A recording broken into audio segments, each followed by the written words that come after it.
नमस्कार, एक बार फिर से आपका स्वागत है बर्निंग इश्यूज के इस नए वीडियो में। जैसा कि आपको पता है कि बर्निंग इश्यूज की सीरीज में हम रिसेंटली चर्चा में रहे कुछ हॉट करंट अफेयर्स के टॉपिक को डिस्कस करते हैं। आज के बर्निंग इश्यूज के इस वीडियो में हम एक और नए करंट अफेयर्स के टॉपिक डिस्कस करेंगे और ये टॉपिक आपका रहने वाला है फर्स्ट ग्लोबल बुद्धिस्ट समिट 2023। तो रिसेंटली अभी 23 अप्रैल को ही पहली ग्लोबल लेवल की बुद्धिस्ट समिट को आयोजित किया गया और इसका आयोजन भारत सरकार द्वारा न्यू दिल्ली में ही करवाया गया। तो ऐसे में ये समिट के बारे में जानना, इसके विभिन्न आयामों को समझना और साथ ही साथ ये समिट या बुद्धिज्म किस प्रकार इस सब कॉन्टिनेंट में भारत की सॉफ्ट पावर को बढ़ाने में सहायक हो सकता है, इन सभी पक्षों को समझना एज एन यूपीएससी एस्पिरेंट या किसी भी कॉम्पिटिटिव एग्जाम के एस्पिरेंट होने के नाते आवश्यक है। तो आज के वीडियो में हम इन्हीं सभी चीजों पर चर्चाएं करने वाले हैं और अपने एग्जाम के पॉइंट ऑफ व्यू से क्या क्या आपके लिए इंपॉर्टेंट है उसे समझने वाले। तो चलिए वीडियो को शुरू करते हैं। सबसे पहले हम कॉन्टेक्स्ट पर डिस्कशन करेंगे कि रिसेंटली क्या डेवलपमेंट हमें देखने को मिलते हैं। तो recently 2 days global Buddhist summit was successfully concluded in New Delhi. मैंने आपको बताया कि लगभग 23 अप्रैल के आसपास अभी पहली ग्लोबल बुद्धिस्ट समिट को आयोजित किया गया। कहाँ किया गया? न्यू दिल्ली, इंडिया में। और ये कितने दिन चली? 2 दिन। डेलीगेट्स फ्रॉम नियरली 30 कंट्रीज, तो कुल मिलाकर 30 देशों से अधिक के डेलीगेट्स इस समिट में एज एन पार्टिसिपेंट्स शामिल हुए, which include Taiwan, Myanmar, Thailand, Vietnam, Sri Lanka and Mongolia. So as you can see that most of the countries belong to eastern and southeastern region of Asia, जहां पर भी बौद्ध धर्म एक प्रोमिनेंट रीजन के रूप में स्थापित है।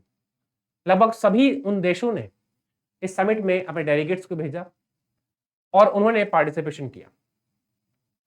First ever global Buddhist summit organized by ministry of culture. तो मिनिस्ट्री ऑफ कल्चर आपको पता है भारत सरकार का एक विभाग है और उस मिनिस्ट्री ऑफ कल्चर के साथ in collaboration with international Buddhist confederation IBC.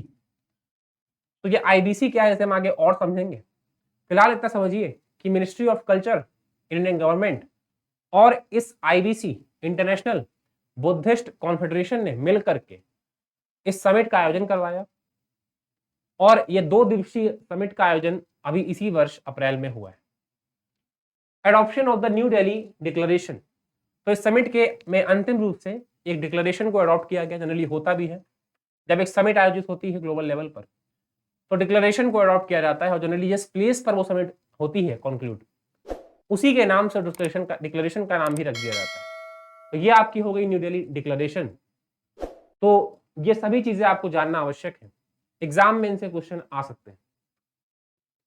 हम बात करेंगे इस समिट के कुछ अदर एस्पेक्ट्स के बारे में, अदर डायमेंशंस के बारे में, जो जो चीजें स्पेशल हैं जाननी आवश्यक है।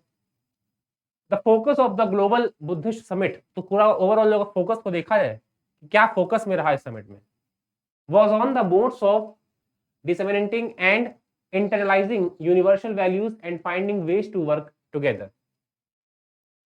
डिसेमिनेटिंग का मतलब है प्रसार। तो कुल मिलाकर अगर पूरे इस समिट का आप फोकस निकालें, गोल निकालें, तो क्या था कि किस तरह से यूनिवर्सल वैल्यूज, जो सार्वभौमिक मूल्य की चीजें हैं बुद्धिज्म में, उनका किस प्रकार से प्रसार करना है, कैसे उनको इंटरनेशनल लेवल पर लेकर जाना है और कैसे हम एक साथ मिलकर ये काम कर सकते हैं, इन सभी को केंद्र में रखकर, फोकस में रखकर इस समिट का आयोजन किया गया। तो सभी देश जो शामिल हुए उनका अल्टीमेट एम यही था किस तरह से वो बुद्धिज्म का ग्लोबल लेवल पर प्रसार करें, साथ मिलकर वर्क टुगेदर, वो किस तरह से यूनिवर्सल वैल्यूज को इंटरनेशनल लेवल पर लेके जाएं और वहां पर बुद्धिज्म को as an main religion establish करने में सफल हों। The main theme of the summit was responses to contemporary challenges, philosophy of practice. जो जनरली समिट होती है तो कोई ना कोई थीम जरूर रखी जाती है और एग्जाम में इससे क्वेश्चन अक्सर आते रहते हैं। तो अगर हम बात करें इस ग्लोबल बुद्धिस्ट समिट की, तो यहाँ पर भी एक थीम आपको यूज होती है और वो थीम है responses of to contemporary challenges, समकालीन जो भी चुनौतियां हैं उनके अगेंस्ट हम क्या रिस्पॉन्स कर सकते हैं। फिलॉसफी ऑफ परएक्सिस या पीआर एक्सिस, ये एक थीम अडॉप्ट की गई इस समिट में। सब थीम्स वर आल्सो देयर, कुछ सब थीम्स भी थी। इनमें बुद्धा धम्म पिलग्रिमेज, बुद्ध के धम्म से रिलेटेड जो भी तीर्थ स्थल है उनका विकास करना, living heritage and Buddha relics, Buddha Dhamma and peace, and also preservation of Nalanda Buddhist tradition. तो कुल मिलाकर इन सभी पहलुओं पर विशेष ध्यान रखते हुए इन देशों के डेलीगेट्स ने मिलकर के इस समिट का आयोजन किया है। और इनमें नालंदा को as a heritage, Buddhist heritage, आपको पता होना चाहिए कि भारत में बिहार में नालंदा के अवशेष बचे हैं, जिन पर पुनः एक बार नालंदा विश्वविद्यालय को स्थापित किया जा रहा है। तो ये नालंदा की जो हेरिटेज है बुद्धिज्म की, इसको प्रिजर्व रख के रखना। इसके अलावा बुद्धिज्म में धम्म और पीस को के महत्व को बनाकर रखना, अदर पिलग्रिमेज साइट्स हेरिटेज जो भी हैं उनको बनाकर रखना, उनका संरक्षण करना, ये सभी सब थीम्स के रूप में शामिल थी इस समिट में। The summit also aims to discuss today's pressing global issues and look for answers in the Buddha Dhamma that is based on universal values। तो इस समिट का एक और एम भी था, वो क्या था? To discuss today's pressing global issues, वर्तमान में वैश्विक स्तर पर जो भी गंभीर मुद्दे हैं, चुनौतियां हैं, आतंकवाद की बात कर ले, शरणार्थी संकट की बात कर ले, ग्लोबल लेवल पर जियोपॉलिटिक्स की बात कर ले, जो भी मुद्दे हैं, चुनौतियां हैं, and look for the answers, उनके सॉल्यूशंस को ढूंढना इन द बुद्धा धम्म, बुद्ध के धम्म में, that is based on universal values, सार्वभौमिक मूल्य की जो चीजें हैं बुद्ध के धम्म में, उनमें इन ग्लोबल इश्यूज के आंसर्स को ढूंढना, ये भी एक एम था किसका? इस first ever concluded global Buddhist summit का। तो ये कुछ स्पेशल चीजें जो आपको याद रखनी होंगी। इसके अलावा अगर हम बात करें उस संगठन के बारे में, उस कॉन्फेडरेशन के बारे में, जिसका मैंने अभी फर्स्ट स्लाइड में जिक्र किया था कि मिनिस्ट्री ऑफ कल्चर के साथ मिलकर के आईबीसी ने इस समिट को आयोजित करवाया। तो आईबीसी के बारे में कुछ बेसिक इंफॉर्मेशन आपके बारे में पता होनी चाहिए। It was formed in New Delhi in 2011। तो भारत में ही, न्यू दिल्ली में ही इसका आयोजन किया गया था, फर्स्ट टाइम स्थापित किया गया था इसको। और कब किया गया था? 2011 में। It is also headquartered here, और इसका हेडक्वार्टर भी न्यू दिल्ली में ही है। तो आईबीसी का आयोजन की स्थापना 2011 में भारत ने न्यू दिल्ली में ही की, और इसका हेडक्वार्टर भी कहाँ है? न्यू दिल्ली में। It is the biggest religious Buddhist confederation in the world.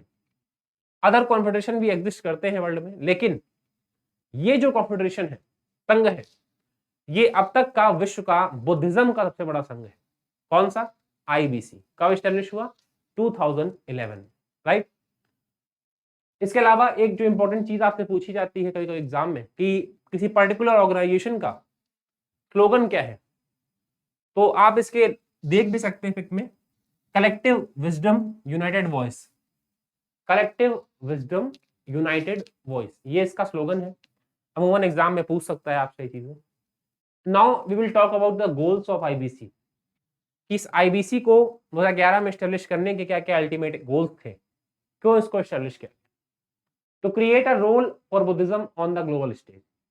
सबसे पहला गोल तो ये है कि ये वैश्विक स्तर पर, वैश्विक स्टेज पर जा करके बुद्धिज्म के रोल को डिफाइन करेगा कि कैसे वैश्विक चुनौतियों के समाधान की बात हो, या ग्लोबल लेवल पर पीस को बनाए रखने की बात हो, या आंतरिक मन की शांति की बात हो, इंडिविजुअल से लेकर के कंट्री के लेवल तक किस प्रकार बुद्धिज्म एक महत्वपूर्ण भूमिका निभा सकता है वैश्विक स्तर पर, इस पर काम करना, इसका प्रचार करना।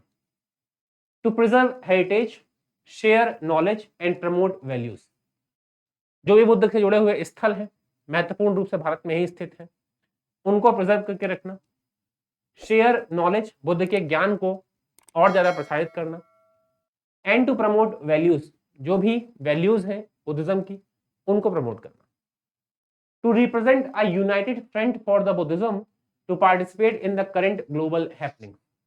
तो वर्तमान में बुद्धिज्म को रिप्रेजेंट करने के लिए एक ऐसे संघ की आवश्यकता भी महसूस हुई कि ग्लोबल लेवल पर जो भी चीजें घटित हो रही हैं वहां पर बुद्धिज्म को रिप्रेजेंट करने वाला भी एक इंस्टीट्यूट होना चाहिए, एक संघ होना चाहिए, और यह भी इसका एक महत्वपूर्ण एम है कि किस प्रकार से एक यूनाइटेड फ्रंट को डेवलप करेगा बुद्धिज्म के। तो इन 3 प्रमुख लक्ष्यों के साथ इस संगठन की 2011 में स्थापना की गई। तो ये तो हो गया आईबीसी। अब जो हम एक लास्ट टॉपिक अभी डिस्कस करेंगे वो है सिग्निफिकेंस ऑफ बुद्धिज्म और this particular summit for India as a soft power, कि इंडिया में बुद्धिज्म को किस तरह से डिप्लोमेटिक वे में यूज किया जा सकता है, इंडिया का इस पर्टिकुलर रीजन पर जो कह सकते हैं डोमिनेंस है उसको बढ़ाने के लिए। कल्चरल डिप्लोमेसी, आपको पता होगा बुद्धिज्म मतलब महात्मा बुद्ध और उनकी जन्मभूमि कर्मभूमि क्या रही, भारत। तो बुद्धिज्म का जन्म भी भारत में हुआ और लगभग 90% से अधिक स्थल भी भारत में है। ऐसे में जो कल्चरल पॉइंट ऑफ व्यू से अगर आप देखें कि आज एशिया के अधिकांश देशों में बुद्धिज्म स्थापित है और कहीं कहीं तो सबसे बड़े धर्म के रूप में स्थापित है, तो उन देशों में कल्चरल डिप्लोमेसी की अगर हम बात करें भारत की, तो वो बुद्धिज्म को प्रमोट करके और डेवलप की जा सकती है। डिप्लोमेसी कई तरह की होती है, उसमें एक है कल्चरल, कि किस तरह से आप ये शो कर सकें कि किसी कंट्री का कल्चर आपसे ही लिया गया है, आपसे ही निकला है, तो ऑटोमेटिक वो कंट्री या वहां के लोग आपके इन्फ्लुएंस में आ जाएंगे। तो कल्चरल डिप्लोमेसी की बात करें तो इसमें इंडिया यूज कर सकता है इसे। एजुकेशन एंड कैपेसिटी बिल्डिंग, तो आज अधिकांश देशों से भारत में विद्यार्थी आ भी रहे हैं और प्राचीन काल से परंपरा चली आ रही, नालंदा विश्वविद्यालय की बात करें, तक्षशिला की बात करें, और आज भी ये परंपरा चल रही। रिसेंटली त्रिपुरा में एक दीप महोत्सव करके, कुछ एग्जैक्टली नाम याद नहीं आ रहा, 2022 में ही बुद्धिज्म से रिलेटेड एक कॉलेज की स्थापना की गई, यूनिवर्सिटी की स्थापना की गई। तो ये जो चीजें हैं ये भी डिप्लोमेटिक तरीके से in the form of education और कैपेसिटी बिल्डिंग इंडिया को एक स्लाइड एडवांटेज देती है इस पर्टिकुलर जियोपॉलिटिक्स में।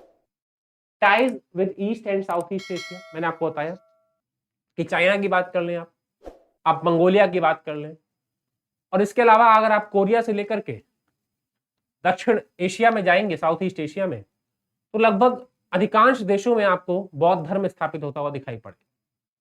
और चूंकि सभी केंद्र या सभी स्थल बौद्ध धर्म के भारत में है, तो कहीं ना कहीं जो ये देशों के साथ भारत के संबंध है इस पॉइंट ऑफ व्यू पर, वो आकर के जुड़ जाते हैं, और ये जो है वहां के देशों से जो हमारे टाइज हैं, जो हमारे संबंध हमको और मजबूत बना सकते हैं।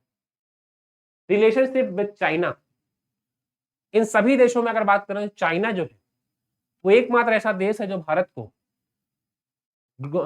जियोपॉलिटिकल लेवल पर कहें या बॉर्डर डिस्प्यूट्स के मामले में कहें, कुछ ना कुछ भारत के रिलेशन उतने बेहतर नहीं रह पाए किसी कारणवश।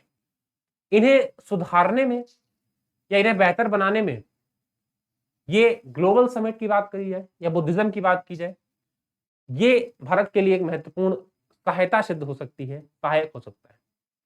तो रिलेशनशिप विद चाइना, यहां पर भी एडवांटेज है हमारे पास उसके लिए।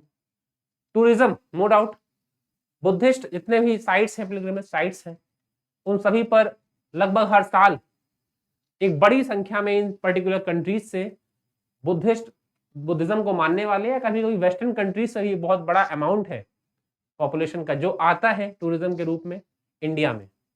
तो टूरिज्म इंडस्ट्री की बात की जाए या उससे जनरेट होने वाले फाइनेंस की बात की जाए, इकोनॉमी की बात की जाए, तो वो सभी के लिए इस तरह की समिट्स का या बुद्धिज्म का बहुत ज्यादा इंपॉर्टेंट है इंडिया के लिए। At last but not least, अगर इन सभी पॉइंट्स को ध्यान रख करके इन तरह की नीतियों को लागू किया जाएगा तो इस पर्टिकुलर इंडियन सब कॉन्टिनेंट में भारत की सॉफ्ट पावर, सॉफ्ट डिप्लोमेसी को बढ़ाने में कहीं ना कहीं डायरेक्टली या इनडायरेक्टली बुद्धिज्म एक महत्वपूर्ण भूमिका निभा सकता है। तो इस तरह से अगर इन केस मेंस में डिस्क्रिप्टिव क्वेश्चन आता है, क्योंकि चूंकि ऐसे डेवलपमेंट्स होते हैं रिसेंटली, तो अमूमन आपको पेपर में इससे जुड़े हुए क्वेश्चन मिल जाते हैं। तो बुद्धिज्म पर आप इन एग्जाम्पल्स का यूज कर सकते हैं एक बेहतर आंसर को लिखने में, और साथ ही साथ प्रीलिम्स के लेवल पर तो मैंने आपको चीजें बताई हैं किस तरह से यह समिट आयोजित हुई, कौन कौन आयोजन करता थे और क्या क्या इसकी थीम या एम थी। साथ ही हमने आईबीसी को भी समझ लिया कि ये कब इस्टेब्लिश हुआ और इसके क्या एम्स थे। तो आज के वीडियो में इतना ही रखते हैं। आई होप आपको काफ़ी नई चीज़ें जानने को मिली होंगी और इस टॉपिक से रिलेटेड जो भी आपके डाउट्स हैं, वो सभी आपके दूर हो गए होंगे। तो जल्दी मुलाकात होगी बर्निंग इश्यूज़ के एक नए वीडियो के साथ। तब तक अगर वीडियो पसंद आया हो तो लाइक ज़रूर करिएगा, चैनल को सब्सक्राइब ज़रूर करिएगा। Thank you for watching.